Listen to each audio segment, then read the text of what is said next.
Okay.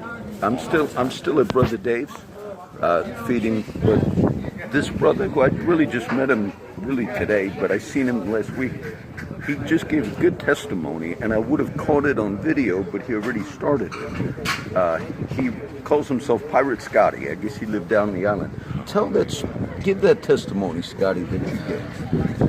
Well, I was doing good and taking care of a family's business, and they told me to stay there because it was a shop. And I was going to the. I invited someone in to the house, into the building. It was a big building, and he was not right in the head. I knew that, but I thought maybe I could change him.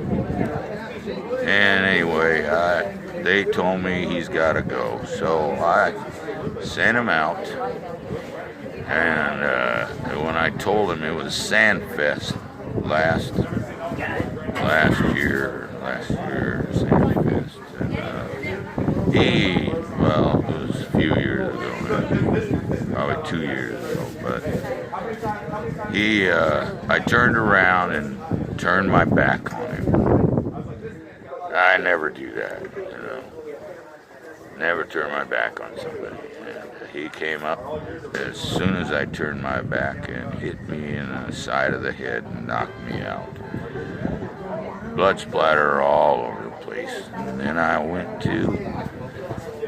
he dragged me over in the corner where all the tools were, and he was using sanders and stuff to beat me in the head, and iron. He beat me in the top of the head trying to break my skull. I mean, that's attempted murder right there and all that. Well, he knocked me out. He was beating me while I was knocked out. What a bad person. And then I woke up and I saw him over me, and he knocked me out again and started beating on me again. It was still daylight. And then I was going to Sandfest down in Port A, shit. And he kept on beating on me till he hit me with a hammer over my heart and broke my rib. I have a floating rib now. And he thought I was dead because he took the breath out of me. So he left and he ran over to a family that he was trying to make trust him, and said something's wrong with Scotty, and he's got blood all over him, there's splatter all over the walls, there's splatter all over the floor, and there's a passed out guy over on the plywood over there. He wouldn't wake up. I was yelling for help earlier, and he didn't until he knocked me out again. Anyway, when I woke up, he wasn't there. I woke up like this. Came up, and there was a shining light coming through a ceiling like this that had no holes, and the building, and it was dark, and because there was no electricity, so no lights, and someone picked me up and walked me out that door. I'm still yelling at that drunk that's passed out, yeah, didn't help me. He was still passed out. But he walked me he didn't even hesitate. He just walked me all the way past the library and into the EMS at the police station in Port Aransas. And walked right by them. They were in the cab. They should have saw me walking by, walking or somebody carrying me. They didn't see it. And he parked me on the back bench.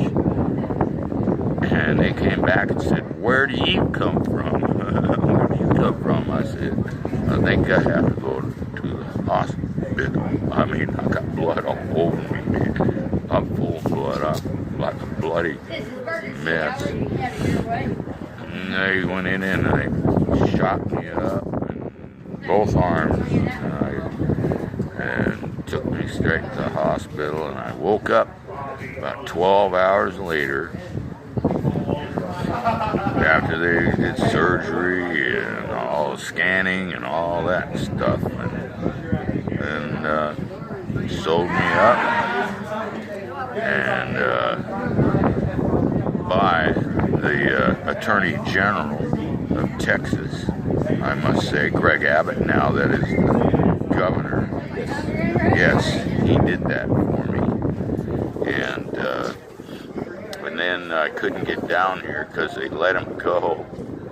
They let him go after a couple of years in there, and then they finally had and they let him go when I went to court because he didn't show up for court. And I told the judge, and I told the Attorney General, or not the Attorney General, but the lawyer, David, that was his name, and they said, well, we couldn't, I said, I don't care, I'm leaving. So I left for Washington State.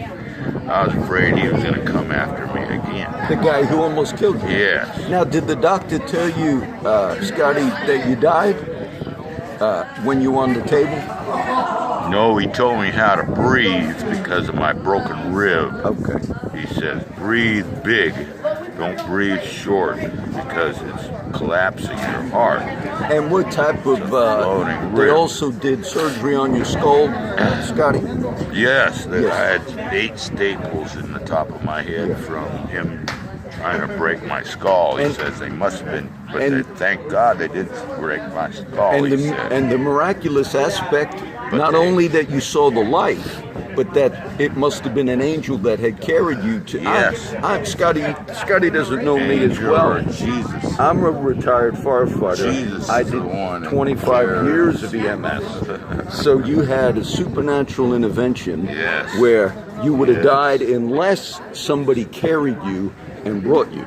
So that was really a testimony that God saved your life in a miraculous way. Jesus Christ. And the other aspect that's interesting was the guy got off. If you believe. And that was a great testimony, Scotty. That was when I truly believed. Amen. Scotty, I want to thank you for that testimony. I would have caught it while you were speaking. It's just I caught it too late.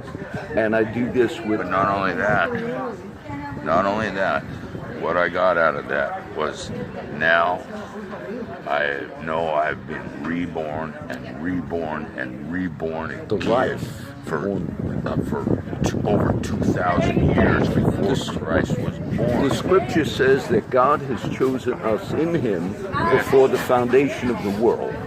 And so sometimes when my friends have had experiences and then they're born again, what they are tapping into is that God chose us way before we were born. And now we have this relationship. And we see a lot of my friends. I'm going to end it because it's quick.